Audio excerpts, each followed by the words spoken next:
Wait ಲಾಸಿಗೋಸ್ಕರ ಮಾರುಕಟ್ಟೆಯಲ್ಲಿ ಸಿಗ್ತಕ್ಕಂಥ nutrition ಸಪ್ಲಿಮೆಂಟ್ರಿಗಳಿಂದ ನಾವು ವೇಟ್ ಲಾಸ್ ಮಾಡ್ಕೋಬಹುದಾ ಅಥವಾ ಗಿಡಮೂಲಿಕೆಗಳಿಂದ ವೇಟ್ ಲಾಸ್ ಮಾಡ್ಕೋಬಹುದು. ಅದು ತಾತ್ಕಾಲಿಕವಾಗಿ ಮಾತ್ರ ಸಾಧ್ಯ.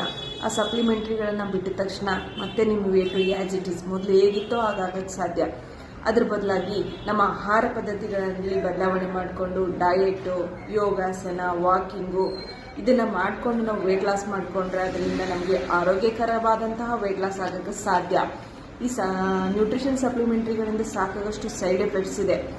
ಈಗಿನ ವರದಿಗಳ ಪ್ರಕಾರ ಅದರಿಂದ ಕಿಡ್ನಿ, ಲಿವರ್, ಸುಮಾರು ಮಧುಮೇಹದಂತಹ ಶುಗರ್ನಂತಹ ತೊಂದರೆಗಳು ಬರ್ತಾ ಇದೆ ಅಂತ ಕೇಳ್ಪಟ್ಟಿದ್ದೀನಿ.